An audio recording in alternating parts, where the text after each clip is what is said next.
and welcome all of you in my YouTube channel, which name is Naveen Study Ocean. Today I will discuss about the topic electric field, जिसको हिंदी में बोलते हैं वैद्युत क्षेत्र। ये 12th class में physics chapter first में आता है। तो वैद्युत क्षेत्र क्या चीज़ है, इसके बारे में आपको बताने वाला हूँ। देखिए, ये डेफिनेशन नोट कर लीजिएगा आप सभी लोग। किसी बिंदु पर वैद्युत क्षेत्र उस बिंदु पर एकांक परीक्षण आवेश पर लगने वाला बल होता है, जिसे वैद्युत क्षेत्र की तीव्रता भी कहते हैं। ठीक है, the intensitivity of an electric field, वैद्युत क्षेत्र की तीव्रता। इसे कैपिटल ई से प्रदर्शित करते हैं। ई बराबर होता है एफ अपॉन क्यू नॉट, और एफ नॉट क्या है? परीक्षण आवेश है। ठीक है, इसको फिर से देख लीजिए। किसी बिंदु पर वैद्युत क्षेत्र उस बिंदु पर एकांक परीक्षण आवेश पर लगने वाला बल होता है। ठीक है, जिसे वैद्युत क्षेत्र की तीव्रता भी कहते हैं, और इसे कैपिटल ई से प्रदर्शित करते हैं। ई बराबर होता है F upon Q not. Q not क्या चीज़ है? क्यू नॉट परीक्षण आवेश होता है। अब इस फार्मूले को प्रूफ कैसे करना है, ये हम आपको बताएंगे। देखिए, जैसे मान लिया हमने कि ओ बिंदु पर एक क्यू आवेश रखा हुआ है, और ओ से स्मॉल आर की दूरी पर एक बिंदु है पी। ठीक है, इस पी बिंदु पर एक अन्य परीक्षण आवेश क्यू नॉट रखा है। ठीक है, तो अब हमको यहाँ से बिंदु पी पर, ठीक है, इस परीक्षण आवेश को हम यहाँ से यहाँ पर ले जाएंगे। उसमें हमें वैद्युत क्षेत्र यहाँ पर ज्ञात करना है। ठीक है, क्या लिखेंगे? माना बिंदु ओ पर एक परीक्षण आवेश, एक आवेश रखा हुआ है Q, और O से R दूरी पर बिंदु P पर एक धन परीक्षण आवेश Q नॉट रखा गया है। ठीक है, इनकी परस्पर बीच की दूरी कितनी है? R है। ठीक, यदि यह बिंदु P पर परीक्षण आवेश Q नॉट के द्वारा एक बल F को अनुभव करता है, ठीक है, तो वो बल F बराबर क्या होगा? मैंने आपको बताया है कूलाम का नियम। ठीक है, दो बिंदु आवेश के बीच में कूलाम का नियम लगता है। तो कूलाम का नियम का फार्मूला क्या चीज़ है? F इज इक्वल टू होता है 1/4 पाई एप्सिलॉन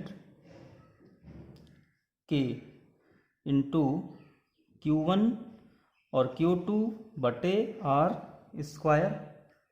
ठीक है, अच्छा, यहाँ पर देखिए दो बिंदु, ये है Q1, ये है Q2। Q1 की जगह पर क्या है? Q है, तो इसको लिखेंगे 1/4 पाई एप्सिलॉन। के बराबर 1 लिखते हैं निर्वात के लिए, है ना। Q1 के स्थान पे हो जाएगा Q, Q2 के स्थान पर हो जाएगा Q नॉट बटे R स्क्वायर। ये है F। अब इसके बाद में माना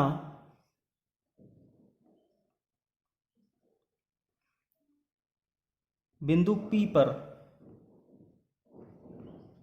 माना बिंदु P पर वैद्युत क्षेत्र E है।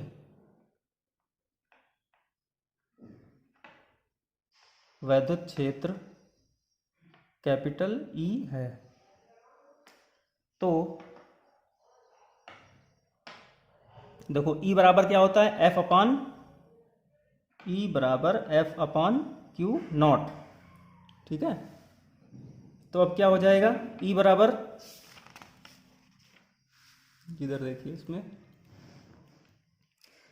जब होता है E बराबर F upon Q not, F का मान रखने पर,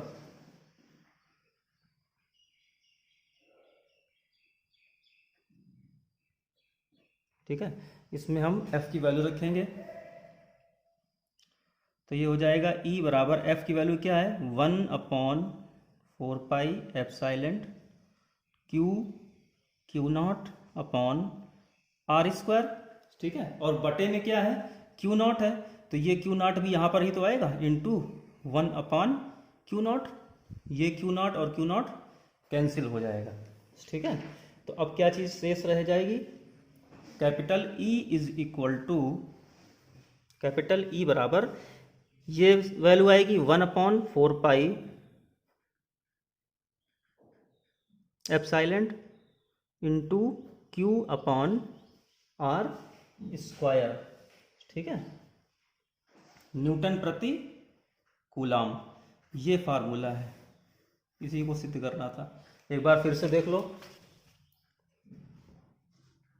वैद्युत क्षेत्र क्या है, किसी बिंदु पर वैद्युत क्षेत्र उस बिंदु पर एकांक परीक्षण आवेश पर लगने वाला बल होता है, जिसे वैद्युत क्षेत्र की तीव्रता भी कहते हैं, और इसे कैपिटल ई से प्रदर्शित करते हैं, ठीक।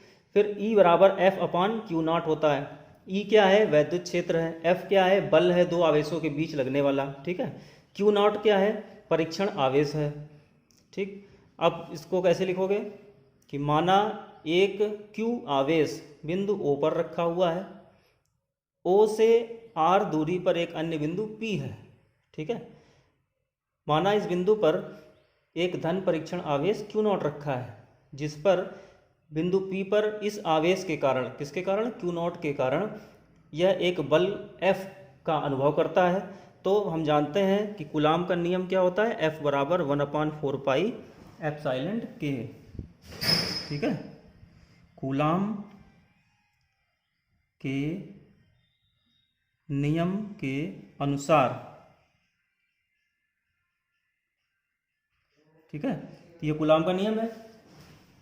फिर 1/4 पाई एप्सिलॉन, Q1 क्या है यहाँ पर, पहला आवेश Q, दूसरा आवेश Q0, तो Q1 Q2 की जगह Q इंटू Q0 हो गया, बटे में R² हो गया, ठीक है। अब इसके बाद मान लिया कि बिंदु P पर वैद्युत क्षेत्र E है, तो E बराबर वैद्युत क्षेत्र का जो फार्मूला बताया था, यहाँ से देखो इसको, E बराबर F/Q0, ठीक है। अब इसी में हमने वैल्यू पुटअप कर दी है, पहले F का मान रखा, तो F इंटू बटे में Q0 हो जाएगा, तो Q0 अंश और हर में से Q0 कैंसिल हो जाएंगे, ये बचेगा, ये आंसर आएगा, ठीक है। इसको आप सभी लोग नोट कर लीजिए फेयर कॉपी में। Thanks for watching this.